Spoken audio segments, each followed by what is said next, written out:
Oui, donc on va parler de Notre-Dame, puisque le chantier de Notre-Dame a quelque chose à nous dire sur qu'est-ce que notre rapport au travail et sur le travail en général. Alors, j'avais prévu une introduction plus ou moins longue pour expliquer pourquoi on vient sur ce sujet, mais ce matin, Monseigneur Ulrich a tout dit dans son sermon. Donc, en fait, ce que l'on va surtout faire, c'est un peu rebobiner le fil du discours et essayer de voir un peu les différentes étapes. Alors, on a la chance donc d'avoir trois personnes qui ont chacun un point de vue différent. Pas un point de vue au sens d'opinion, mais un point de vue d'où ils se placent, puisque on a, mais ils vont se présenter après pour plus expliquer un peu où ils se situent dans ce chantier pour Notre-Dame. Mais d'abord, donc on a Xavier Mayol qui est appareilleur et compagnon du devoir. Il va vous expliquer ce que c'est l'un et l'autre. On a François Asselin que vous connaissez et qui a déjà été présenté, mais je pense que ce sera utile de dire plus de détails sur l'entreprise Asselin et Olivier Ribado-Dumas, qui a différents rôles puisqu'il est recteur, archiprêtre, et puis on parlera après aussi de ce rôle en tant qu'affectataire. Alors, je ne sais pas si c'est l'Église qui est affectataire ou si c'est vous qui avez ce... Voilà.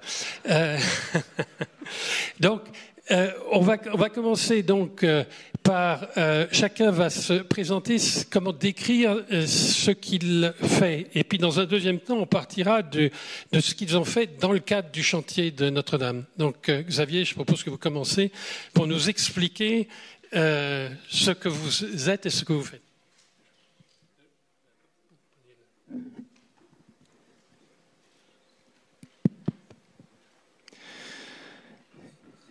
Eh bien, bonjour à tous et à tous. Pour ma part, je suis appareilleur et avant tout tailleur de pierre et compagnon du devoir parce que j'ai appris ce métier de tailleur de pierre. J'ai fait un tour de France. Je suis moi-même devenu compagnon. J'étais reçu compagnon. Et par la suite, dans mon métier de tailleur de pierre, j'ai pris le poste d'appareilleur. L'appareilleur, en particulier dans les monuments historiques, c'est celui qui va, pour la taille de pierre, faire les relevés des ouvrages en pierre massive. Et comme il a la connaissance du chantier, de l'atelier et aussi du trait de taille de pierre, et on va tout de suite lâcher le gros mot, c'est la stéréotomie, c'est l'art de la coupe des volumes, ici de la pierre massive. Il va être en mesure de relever ces ouvrages, de les mettre au propre et de dessiner les ouvrages tels qu'ils seront faits à neuf. C'est-à-dire de comprendre plus largement quel est l'appareillage, d'où le nom d'appareilleur, quel est l'appareillage de l'ouvrage en question, comment le comprendre et le restituer du mieux possible pour que structurellement le bâtiment fonctionne et soit pérennisé.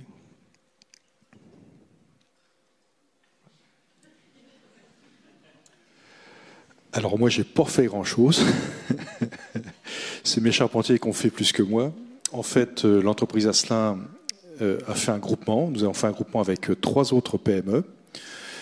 Une PME dans le Grand Est, l'entreprise Lebrun, une PME en Normandie, métier du bois, une PME en Pays de Loire, Cruard, et puis Asselin, en Nouvelle-Aquitaine, le siège social est à Thouars dans les Deux-Sèvres. Et nous avons, à ces 4 entreprises, érigé la flèche et les bras des transepts.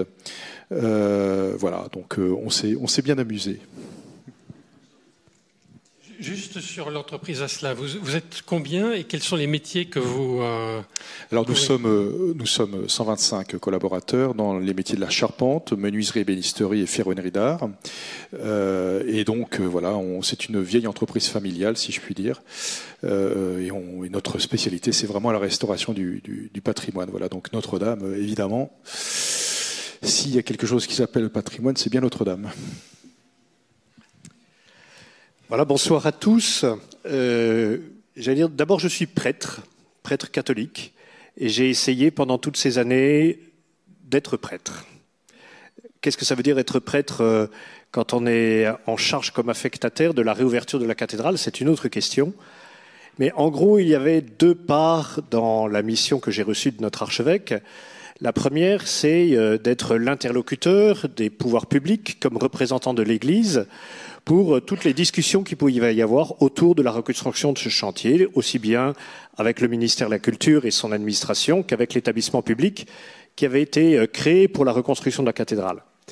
La deuxième part, c'est le chantier propre à l'Église, sur lequel peut-être on pourra revenir, qui est l'aménagement intérieur de la cathédrale, puisque c'est au diocèse que revient toutes les tâches d'aménagement intérieur de la cathédrale, avec tout ce que ça comporte, sur lequel on pourra revenir après. Et donc c'est ces deux missions liées avec la troisième, c'est-à-dire que, vous savez, je suis frappé de ce que beaucoup de gens me disent, mais vous êtes recteur d'une cathédrale qui est fermée, donc vous n'avez rien à faire, merci. Et puis la deuxième chose, c'est de toute façon, il faut que vous rouvriez la cathédrale, donc le 8 décembre au soir, votre travail est fini. Merci. Et donc en gros, après, il faut rouvrir la cathédrale et la faire fonctionner, elle qui doit accueillir 40 000 personnes par jour, c'est-à-dire 15 millions de personnes par an.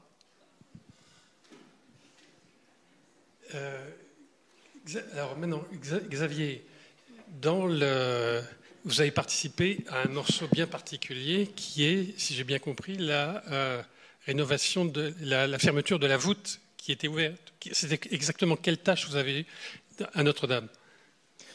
Alors, pour être tout à fait précis, voilà, j'allais commencer par ça, je n'étais pas seul. L'ensemble de l'entreprise, bien sûr, et plus particulièrement sur mon métier, mon poste d'appareilleur, nous sommes 3 dans l'entreprise.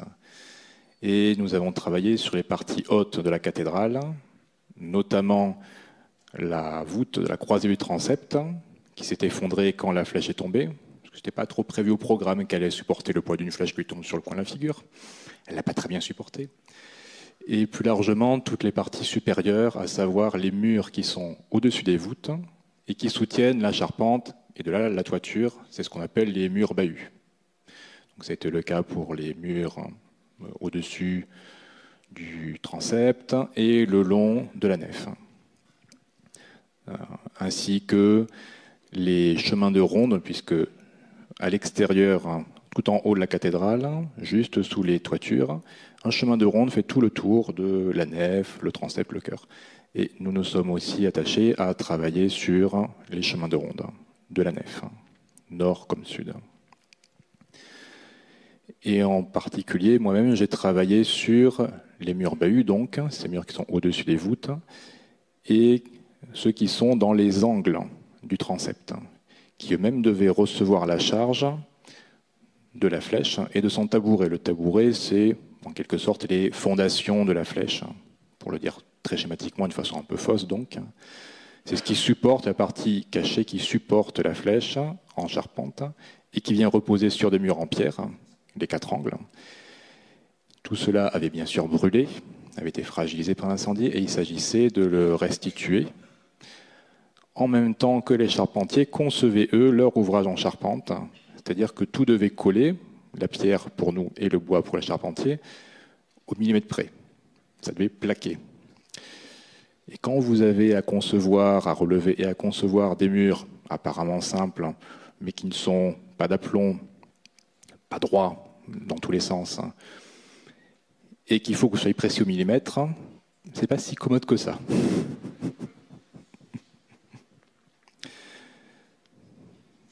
Ça répond largement à la question, je pense. Vous voulez qu'on ait plus de détails? François Asselin, donc l'entreprise Asselin a participé à ce que certains parlent comme le morceau de bravoure Oui. qui a été la reconstruction de la flèche. La flèche, oui. Alors, vous avez compris, là, mon voisin de gauche, il nous a livré quelque chose qui n'était pas plan, qui n'était pas rectiligne. Donc nous, au-dessus, il ne fallait pas qu'on fasse la tour de Pise, vous voyez ? Il ne fallait pas que ça penche. Donc ça veut dire qu'il faut, bien évidemment, faire avec l'édifice tel qu'il était à l'origine, donc avec ses déformations. Et donc vous récupérez dans l'élévation de la flèche toutes les déformations à partir du tabouret pour faire quelque chose, bien évidemment, de rectiligne. Donc, quand vous êtes tout en haut au niveau de l'aiguille, vous êtes à 96 mètres de haut et vous avez 60 mètres de flèche, dont 11 mètres que vous ne voyez pas parce que c'est engravé dans la croisée des transepts. Hein. Mais tout ça, ça fait une seule et même unique flèche, pièce, hein, 380 tonnes de bois environ, avec cette chose très intéressante et très embêtante, c'est que le bois, ça bouge. Et que quand vous avez des sections comme vous avez dans certains endroits de la flèche, où vous avez des pièces, certaines qui font 20 mètres de long, hein, beaucoup de pièces qui font entre 10 et 14 mètres, qui font 30 cm par 40, parfois plus, hein, eh bien, vous ne pouvez pas, et d'ailleurs, au moment de Viollet-le-Duc, hein, fin 19e, vous ne pouvez pas reconstruire en bois sec. On le sait dès l'origine. Ça veut dire qu'il était hors de question, en ce qui nous concerne, de faire un ouvrage sur lequel on soit obligé d'intervenir dans quelques années, parce que tout est en train de se déformer, vous voyez. Donc il a fallu qu'on anticipe toutes les déformations à venir sur la flèche, et c'est là où tous les bureaux d'études de toutes nos entreprises, avec un bureau d'études Gaëtan Jeunesse CSB qui était vraiment très précieux, hein, on a modélisé la déformation à venir de la flèche pour faire en sorte que nous ayons des assemblages que nous puissions revisiter et resserrer dans les années qui viennent, voilà, et anticiper toute déformation pour bien évidemment ne pas avoir affaire dans quelques années à un sinistre. Donc c'est là effectivement, au-delà de la partie extrêmement complexe en termes de taille d'assemblage, parce que c'est épouvantablement complexe, c'est ce qui rend d'ailleurs la chose intéressante, qu'il a fallu vraiment voilà, anticiper. Et finalement, ce qui a été fait sur Notre-Dame, ça n'a jamais été fait auparavant. Donc c'est vraiment, vous voyez, c'est du patrimoine, mais on a fait de la recherche et développement. La modélisation qu'on a faite n'a jamais été faite auparavant, sur aucun édifice dans le monde. Avant de passer la parole à Olivier Ribado, ce qui me frappe, et c'est pour vos deux interventions, c'est on a mis en avant, à juste titre, tous ces métiers anciens qui ont été revalorisés, et Notre-Dame a pu faire, le chantier a pu fonctionner comme ça aussi parce qu'il y avait les compétences qui étaient disponibles pour avancer. Mais en même temps, et en rebondissant sur ce que vous avez dit, on a aussi profité énormément de tout un travail de nouvelles technologies. Si la charpente n'avait pas été scannée, on n'aurait pas eu les résultats. Si pour les pierres de la voûte, il n'y avait pas eu une modélisation pour voir les pierres qui étaient tombées, où elles pouvaient se mettre, les heures de travail pour la charpente. Donc il y a ce mélange entre des métiers qu'on appellera traditionnels, peut-être, mais c'est peut-être pas le bon mot, mais qui étaient des compétences qui étaient disponibles et des compétences tout à fait modernes. Il y a ce mélange qui est intéressant, qui est peut-être tout à fait normal, hein, mais là je le vois comme quelque chose d'important. Oui, mais ce que vous dites est intéressant parce que souvent, vous savez, tous les ans, en tant que président de la CPME, j'emmène une délégation de chefs d'entreprise au CES de Las Vegas. Ça fait 8 ans qu'on fait ça. Mais j'emmène pas des gens de l'économie du numérique. J'emmène des entrepreneurs dans des secteurs très traditionnels. Et là, ils s'aperçoivent que c'est comme l'intelligence artificielle, ils s'aperçoivent que c'est un outil qui vient au service de métiers parfois très traditionnels, qui nous permettent, nous aussi, de faire des bons technologiques. Il n'en demeure pas moins que si, à la base, vous n'êtes pas un bon tailleur de pierre ou un bon charpentier, vous avez beau avoir tous les outils numériques que vous voulez, jamais vous ne reconstruirez Notre-Dame. Je prendrai l'exemple, dans mon cas, qui rejoint ce qu'a dit François Asselin, de l'ordinateur, tout simplement. Bien avant les modélisations, les nuages de points, on a l'ordinateur. On apprend à faire du trait de charpente, par exemple, ou de menuiserie ou de taille de pierre sur des tables à dessin avec des règles, des équerres, des compas, des crayons. Ça permet de passer de la 3D, d'un ouvrage dont la réalité est en 3 dimensions, à sa représentation en 2 dimensions. Cette maîtrise-là, elle se fait sur une table à dessin, plus tard elle se fait sur un ordinateur. Le support change, mais pas le savoir-faire. C'est ça qui est à la racine, c'est ça qui est à la base. Si on ne l'a pas, on pourra prendre tous les moyens technologiques que l'on veut, ça ne résoudra aucune question. Olivier, Donc vous êtes aussi à la tête d'une équipe pour tous les aménagements intérieurs, tout ce qui relève des compétences de l'Église. Et là aussi, il a fallu organiser, c'est-à-dire qu'on parle beaucoup de l'établissement public pour la partie extérieure, mais vous avez eu aussi tout ce travail de programmation, d'être sûr que les trains arrivent à l'heure, de choix des artisans. Enfin... Voilà, il y a l'Église de fait, le diocèse de Paris avait un chantier qui vivait en coactivité avec le chantier général mené par l'établissement public. L'aménagement intérieur, ça veut dire quoi? Ça veut dire que le diocèse de Paris avait à sa charge plusieurs choses. La première, c'était le mobilier liturgique, puisque l'autel avait été écrasé lorsque la voûte est tombée. Et donc l'archevêque de Paris avait souhaité qu'on bénéficie de cette occasion, j'ose dire, pour recréer un mobilier liturgique harmonieux pour l'ensemble, et notamment en mettant le baptistère à l'entrée de la cathédrale. Donc il a fallu toute une procédure pour choisir l'artiste, et je dois dire, pour avoir la chance de rentrer dans la cathédrale tous les jours, que je pense que c'est vraiment très réussi. Ce qui avait été donné comme consigne, et je trouve que c'est intéressant, c'est que ce mobilier liturgique devait avoir une fonction pour la liturgie, bien évidemment, mais s'inscrire surtout dans l'histoire de la cathédrale. Et pour moi, ça reste quelque chose de fondamental, c'est de comment est-ce qu'on ne plaque pas quelque chose à Notre-Dame, parce que si on plaque quelque chose à Notre-Dame, ça ne peut pas fonctionner, mais comment est-ce qu'on rentre dans cette histoire qui a plus de 860 ans pour la continuer, parce qu'elle ne s'arrête pas. La deuxième chose, c'est les chaises, les assises, où il y a eu beaucoup de débats sur ces choses-là. Et comment est-ce qu'on fait des chaises? On avait donné dans le cahier des charges une consigne assez étonnante pour des chaises, c'est-à-dire nous avions demandé qu'elles soient silencieuses. Silencieuses non pas parce que quand on les remet, elles ne fassent pas de bruit, mais c'est-à-dire qu'elles ne sont pas les plus importantes. Elles s'effacent devant ce qui est le plus important, qui est le mobilier liturgique et notamment l'autel. Mais sans doute, ce qui était le plus fondamental, ça a été le réaménagement du parcours que les visiteurs seront amenés à faire. Je dis toujours que j'aime bien ce mot de visiteur et non pas de touriste, parce que le visiteur est celui qui est appelé à faire une visitation et que les 15 millions de personnes qui rentreront à Notre-Dame sont appelées à faire cette rencontre, comme Marie a rencontré Élisabeth, cette rencontre de Dieu par la beauté, par l'art, mais aussi par le témoignage de foi des croyants. Et donc, repenser ce parcours de visite, c'est repenser toutes les chapelles qui sont aussi bien dans le collatéraux que dans le chœur, et pour pouvoir avoir une cohérence globale de ce parcours. Et donc ce travail a été compliqué, il a été lent, parce que le ministère de la Culture nous avait demandé de faire rentrer toutes les œuvres qui avaient été sorties de Notre-Dame, mais en même temps de pouvoir en mettre d'autres s'il était nécessaire. Et en fait, on s'était aperçu que dans les décennies passées, les différents membres représentants du diocèse ou la DRAC avaient mis ces œuvres un peu n'importe comment et qu'il n'y avait plus de cohérence. Donc il a fallu retrouver une cohérence qui a été un travail très intéressant et en même temps très prenant. Le troisième chantier qui a été le nôtre, qui n'est pas le moindre, c'est de nous occuper de tout ce qui concerne la lumière, le son, la captation vidéo. Je suis personnellement fasciné par ce qui a été fait sur la lumière à l'intérieur de la cathédrale par un homme remarquable, il s'appelle Patrick Rimou, qui se dit lui-même être un sculpteur de lumière et un tailleur de l'ombre. Et je crois que ce jeu entre la lumière et l'ombre est quelque chose de très important, de très beau, et qui nous a amenés à réfléchir sur ce que nous voulions faire pour mettre en lumière aussi bien la dimension patrimoniale que la dimension liturgique de la cathédrale.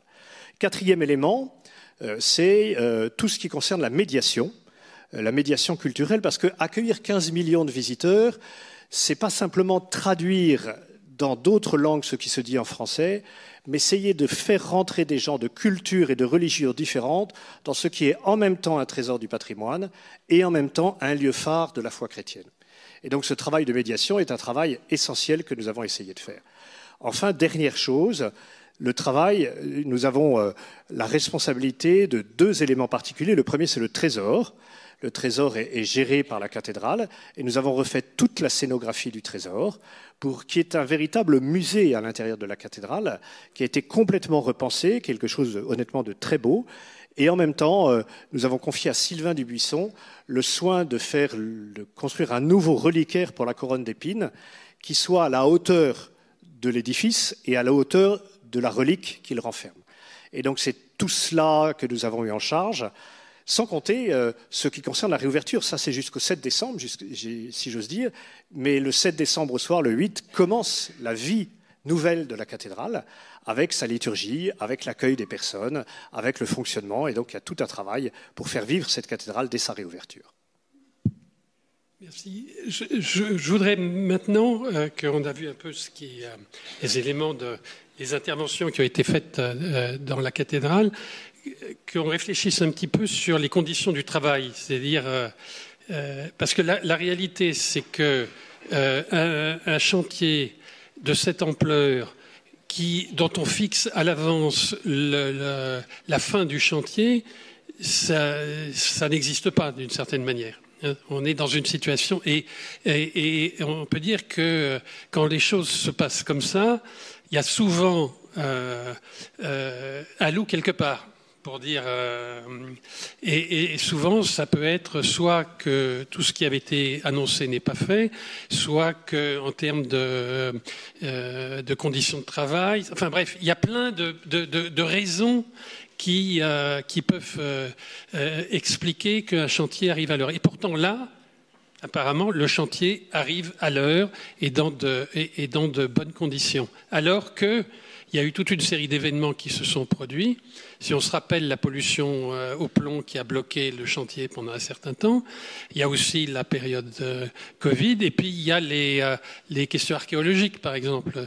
Ayant vécu quelques années à Rome, je sais très bien que chaque fois qu'il y a une construction ou quelque chose qui se passe, il suffit qu'on découvre quelque chose et le chantier est bloqué pendant des mois. Et là, c'est uniquement des événements extérieurs. Qui peuvent se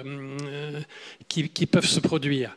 Et donc, la réalité, c'est que le pari de la reconstruction a été tenu, mais il faut, je suppose que vous pourrez tous dire que ça n'a pas été facile et que des difficultés ont été à être surmontées à chaque instant.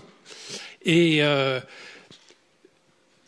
il y a eu donc des défis humains et d'organisation, et du point de vue d'où vous êtes, c'est intéressant de voir les différents éléments. Je suppose que vous, Xavier, la question de coordination entre les différents corps de métier, la manière de planifier tout ça, de mettre une équipe en place pour la partie, n'était pas juste un grand fleuve tranquille. Ça a dû être aussi un peu compliqué. Le sujet, c'est un peu de voir quels sont les défis et comment ils ont été surmontés. Dans notre cas, c'était vrai pour toutes les entreprises, puisque l'ensemble d'un bâtiment aussi vaste que Notre-Dame en chantier, partout, en même temps, ça n'arrive pour ainsi dire quasiment jamais. Il y avait en réalité plusieurs chantiers dans le chantier. Chaque métier avait différents lots auxquels il répondait. Et c'est organisé comme cela. C'est-à-dire que nous-mêmes, nous avons produit une organisation pour satisfaire à ce qui nous était demandé. Et bien sûr que dans le cas, pour le coup particulier de Notre-Dame, qui est mais bien sûr avec une renommée nationale et internationale, la question du calendrier, de l'impératif de la réouverture est un horizon auquel il faut nécessairement non seulement souscrire, mais il faut s'y conformer. Ce n'est pas du tout quelque chose qui est laissé comme une possibilité élastique. Nous-mêmes, nous avons mis en place des équipes donc d'appareilleurs, de tailleurs de pierre, de maçons, et aussi tout ce qui est en dehors du chantier, les conducteurs de travaux et les chefs de chantier. Nous avions 2 chefs de chantier, un qui était sur la partie plus organisationnelle, en dehors du chantier, les différentes réunions par exemple, aussi avec les architectes et les autres entreprises, et un chef de chantier qui lui était sur place, sur le chantier lui-même, pour piloter les équipes. Et tout ça a été possible sur l'ouvrage en particulier que nous avons fait, à savoir les parties hautes et notamment la croisée du transept, la voûte de la croisée du transept, précisément parce que l'entreprise dans laquelle je travaille voit les métiers comme une transmission et un travail d'équipe, ce qui, en tant que compagnon du devoir, correspond à l'idée que je me fais d'un métier et de son application dans le travail. C'est-à-dire qu'on apprend. On apprend un peu par soi-même, par l'observation, mais aussi parce que les autres nous font confiance et nous apprennent eux-mêmes ce qu'ils ont reçu, ainsi de suite. Et cela a été possible de travailler sur cette partie très technique, notamment de la croisée du transept, dans sa conception, dans sa réalisation et dans son organisation logistique, précisément parce que les équipes existaient déjà.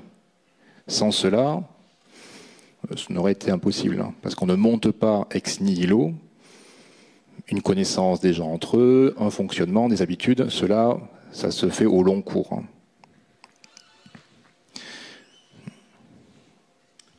François Asselin, sur ça, et aussi sur cette particularité qui est que vous vous êtes associés oui. avec des entreprises concurrentes. Avec 3 concurrents, ouais, là.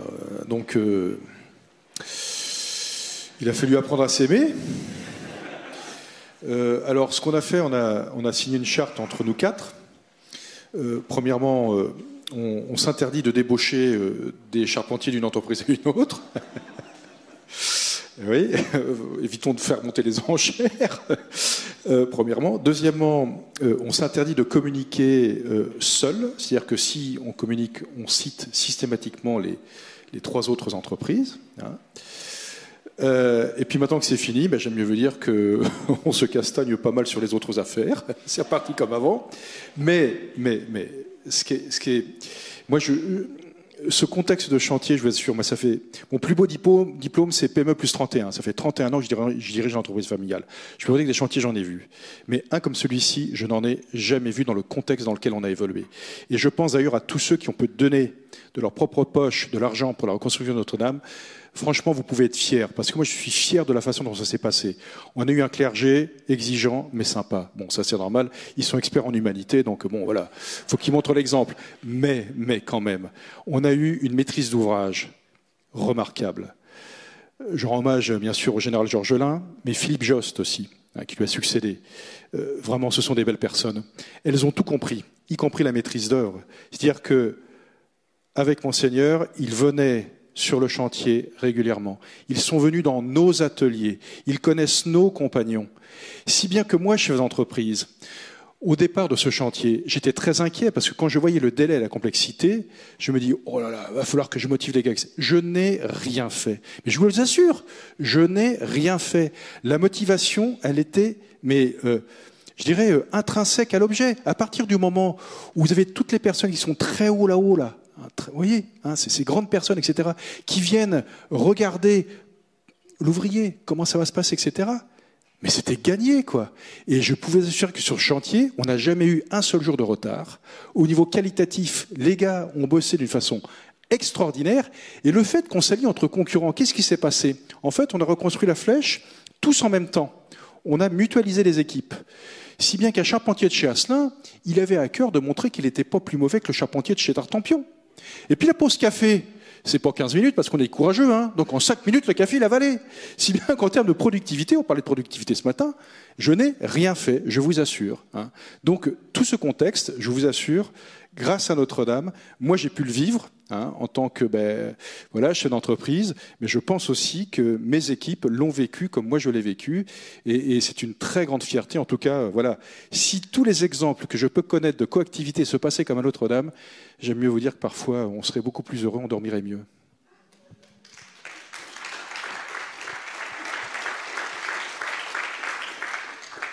Olivier, comment est-ce qu'on peut vivre dans un projet où il y a autant de parties prenantes? Je veux dire, c'est incroyable le nombre. Il y a eu des graphiques en montrant tous les contrôles, informations, ceci, cela. Normalement, ça prend un temps énorme et là, apparemment, ça n'a pas eu de conséquences. Oui, alors, je rebondirai d'abord sur ce que vient de dire François. Pour moi, il y a 3 atouts majeurs dans ce chantier, hein, me semble-t-il. 1, c'est la durée de 5 ans. C'est d'avoir fait en sorte que ce chantier soit terminé sur 5 ans. 2, c'est l'impulsion donnée par le général Georgelin, dont on connaît le caractère, la force de caractère, et qui a donné un rythme. Et 3, ce sont les compagnons.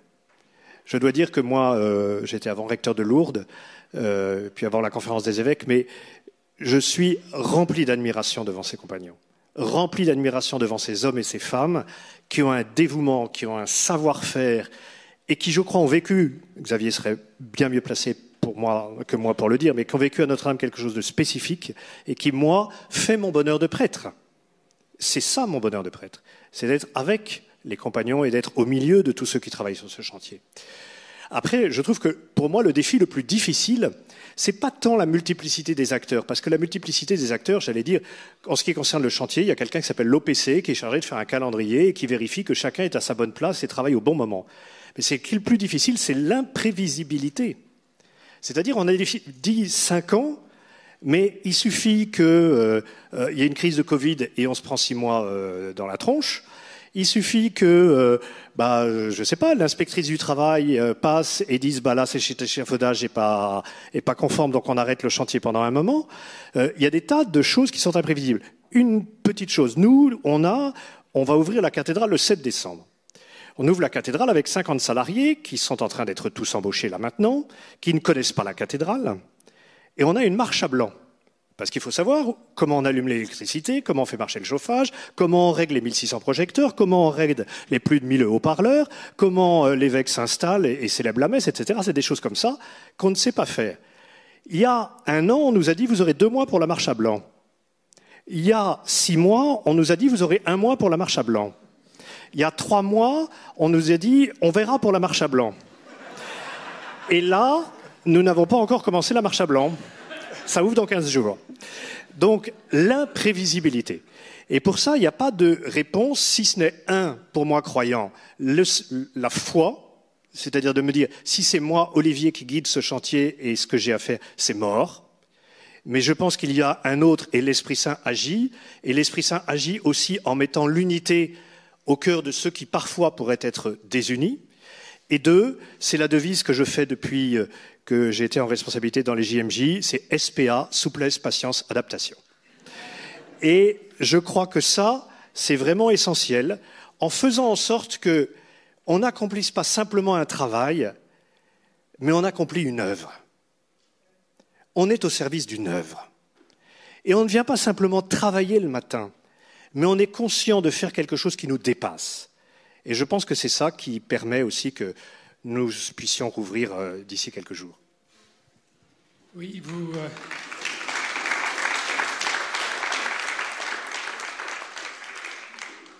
avez là décrit ce qui a été dit plusieurs fois, l'esprit Notre-Dame, d'une certaine manière. C'est ça. Et vous, François Asselin, comment vous tirez de ce chantier justement ces éléments un peu durables qui pourraient, pour vous, représenter l'esprit de Notre-Dame? Si vous voulez, c'est dans une carrière professionnelle, c'est quelque chose qui vous marque, vous voyez. Et donc, à partir du moment où c'est quelque chose qui vous marque, c'est quelque chose qui est à partager. Voilà. Et partager quelque chose qui vous marque et donc qui vous dépasse, finalement, c'est tout l'enjeu que nous avons tous à vivre avec la réouverture de Notre-Dame. Ça doit nous parler à nous, chrétiens, de ce qu'est capable de faire l'homme quand il est inspiré. Et quand il est bien inspiré, ça peut aussi nous faire rendre compte que dans notre pays où tout le monde rouspète, il y a des choses qui fonctionnent. Ça peut montrer aussi que lorsqu'on a parlé un peu de la jeunesse, faisons attention de la façon dont nous parlons du monde professionnel à la jeunesse de notre pays, parce qu'il y a des jeunes qui, dans nos entreprises, sont en mode projet et non pas en mode rejet. Ça ne veut pas dire que tout est rose, tout est bien, mais ça veut dire qu'il y a quand même des belles choses. Et là, j'ai la joie d'avoir vécu vraiment une belle chose, très compliquée, très exigeante, mais comme vous savez, vous connaissez l'adage, soyez exigeants, vous ne décevrez jamais. Je ne suis pas déçu. Je dois dire que j'ai été, je vous le dis maintenant, vous avez fait un premier appel à la mobilisation générale le lendemain de l'incendie, en tant que président de la CPME. J'ai d'abord envoyé un SMS au président de la République en lui disant « T'es fou de nous demander de faire ça sur 5 ans ». C'est la première chose que j'ai faite. Parce que je n'y croyais absolument pas. Et comme quoi, vous voyez, j'étais complètement nul, Parce que finalement, c'était une bonne décision. Et l'autre bonne décision, effectivement, c'est de faire, entre guillemets, de Notre-Dame ce qu'on pourrait appeler une sorte de laboratoire de ce qui peut fonctionner et être efficace dans notre pays sans rien renier à l'exigence. Voilà. Je peux vous dire qu'il n'y a pas eu de raccourci sur ce chantier en termes de qualité de travail. Et là, mon voisin peut témoigner à ma gauche. Je peux vous dire que ça a été remarquablement bien restauré, reconstruit. Ce qui a été fait est, je vous assure, franchement exceptionnel. On peut tous collectivement être très fiers. Et d'autant plus fiers que ce n'est pas le fait d'une personne, c'est le fait vraiment d'un élan. La Sainte Vierge, elle était là, quoi. C'est pas possible, quoi. Xavier, qu'est-ce que vous pouvez dire sur cet esprit de Notre-Dame? Je prolongerai ce qu'a dit Monseigneur Ribado-Dumas, à savoir quelque chose qui est plus grand que nous. Et pour ce chantier en particulier, bien sûr, et pour le compagnonnage en règle générale, c'est ce qui nous anime et qui nous fait faire ce que nous faisons.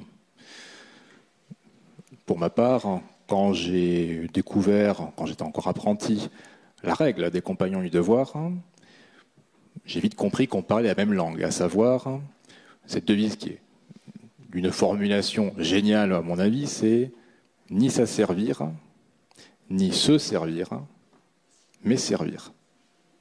Eh bien, servir, je me suis dit, ça va, on est quand même d'accord sur le fond, ça devrait bien se passer, et c'est ce dont on parle ici. Être au service de quelque chose qui n'est pas se servir soi-même, penser à soi bien sûr, c'est-à-dire construire sa vie, construire son métier, accomplir un travail, un ouvrage, en l'occurrence Notre-Dame, sans non plus s'oublier dans ce à quoi on se dédie, ne pas devenir esclave, ne pas porter les chaînes de son propre engagement, ce serait un asservissement et on est plus libre par définition, mais de trouver la crête entre les deux, la ligne de crête très étroite, qui permet de servir au quotidien. Et pour cela, on a besoin d'acquérir cette notion que ce qu'on fait n'est pas juste pour nous, n'est pas juste pour notre métier ou notre entreprise ou ceux avec qui on travaille, mais ça nous dépasse. On n'hérite pas quelque chose, on nous l'a transmis. Donc on n'est pas propriétaire. La seule chose que l'on peut faire, des savoir-faire qu'on a pu recevoir, des savoir-être, c'est à notre tour les transmettre. Tel le maillon d'une chaîne qui repose sur les maillons qui l'ont précédé et dont le sens et la raison d'être, c'est être le maillon qui recevra ceux qui viendront après lui. Une chaîne de transmission. Merci.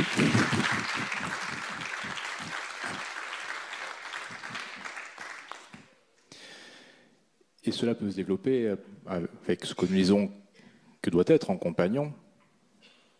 L'horizon que l'on se propose, c'est d'avoir à cœur de se bâtir en homme et en femme capables, dignes, libres et généreux.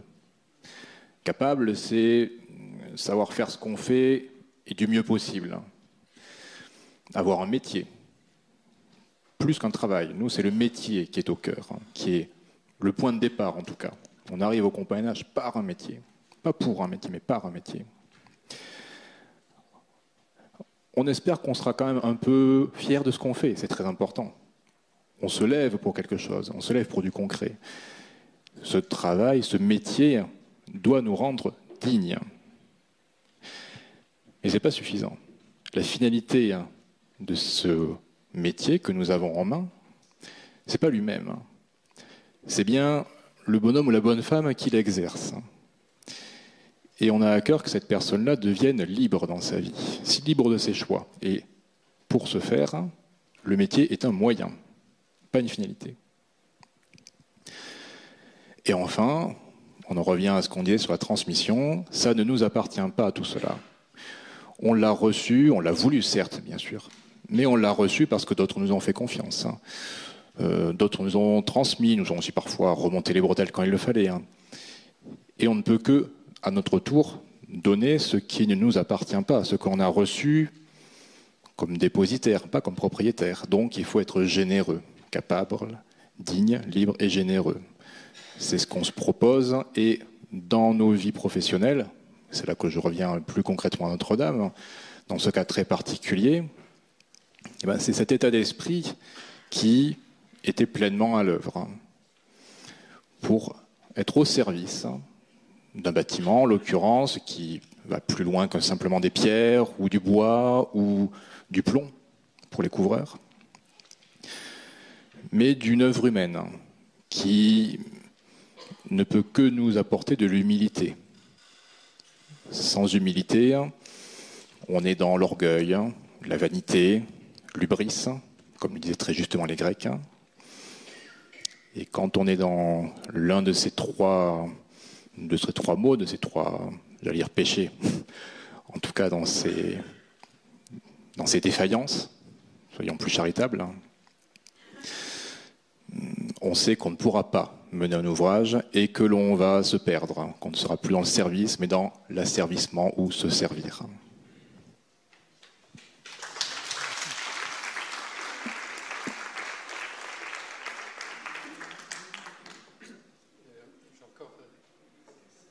Juste une question un peu...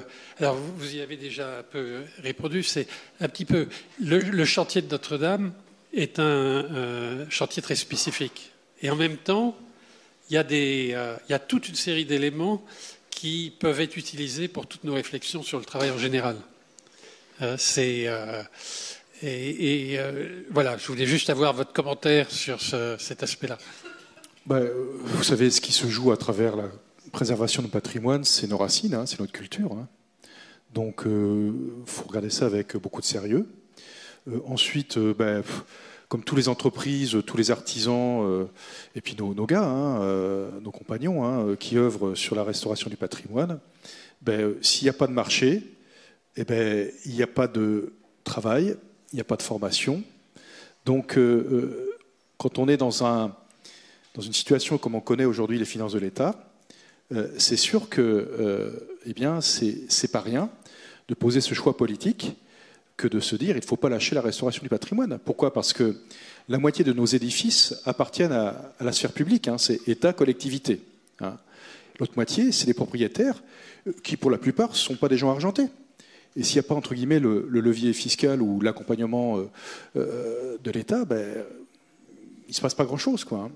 Donc, c'est sûr que là, dans l'actuel débat que vous connaissez tous, un peu chaotique à l'Assemblée nationale sur notre projet de loi de finances, Rachida Dati a maintenu une enveloppe pour la restauration du patrimoine, la même consolidée. Il faut que le budget soit voté. Et là, je dois souligner que c'est un choix politique extrêmement courageux. Bien évidemment, ça va servir à mon entreprise, pas qu'à la mienne d'ailleurs, mais surtout à ceux qu'on emploie et ceux qu'on forme. Mais il n'y a pas d'autre moyen, entre guillemets, de garder les compétences s'il n'y a pas de travaux de restauration. Et ce qu'il ne faut pas oublier, c'est que j'ai une partie de mon activité à l'export. On travaille pas mal aux États-Unis. Mais si vous saviez l'impact qu'il y a à l'extérieur de notre pays, de ce qui s'est passé sur Notre-Dame, mais c'est complètement extraordinaire. Quand je vais aux États-Unis, que je vais voir certains de mes clients, je n'arrive pas à parler de mes menuiseries, parce que là-bas c'est de la menuiserie que j'exporte, tous me disent « parle-moi de Notre-Dame ». C'est très agaçant. Mais je vous assure, l'impact, c'est un soft power qui est exceptionnel. Alors quand on voit qu'on a ce sentiment, je dirais, factuel ou non factuel, je ne sais pas, ou virtuel de déclassement, je peux vous dire qu'on a dans notre pays une richesse intrinsèque qui est notre patrimoine et ceux qui savent l'entretenir et le restaurer. Oui, le haut de la femme. Juste, je reprendrai 3 mots qui, pour moi, valent un peu pour d'autres chantiers. Confiance, bienveillance, humilité. Confiance, c'est nécessaire, c'est ce qui s'est vécu dans Notre-Dame. Confiance dans les entreprises, confiance dans la maîtrise d'ouvrage, comme disait François, dans la maîtrise d'œuvre, etc. Confiance les uns dans les autres. S'il n'y a pas de confiance, ça ne peut pas marcher. La bienveillance, et je le vois à l'intérieur de mes équipes de la cathédrale. Si on commence à soupçonner l'autre de ne pas faire ce qu'il doit faire, ou d'usurper, ou de ne pas prendre sa place, ça ne marche pas. La bienveillance, elle est essentielle dans les relations de travail pour non pas simplement une efficacité, mais pour une fécondité humaine du travail. Et ça, je trouve que c'est vraiment très important. Et l'humilité, je suis heureux, Xavier, que vous ayez employé ce mot, parce que moi, depuis que je suis nommé recteur, j'ai l'impression que c'est vraiment ce à quoi je suis appelé. Humilité devant ceux qui ont construit ce bâtiment, parce que nous ne faisons que le reconstruire, mais certains l'ont construit. Humilité devant ceux qui l'ont transmis, humilité devant ceux qui l'ont sauvé, et humilité devant ceux qui l'ont reconstruit. Et pour moi, c'est ça qui m'anime profondément, et c'est ça, je pense aussi, qui peut être transmis dans d'autres chantiers. Très bien. Voilà, on va conclure. Je vous remercie tous les trois, mais je remercie particulièrement Olivier Ribado-Dumas qui va traverser une phase un peu compliquée pendant les 15 jours qui viennent. Elle ne commence pas.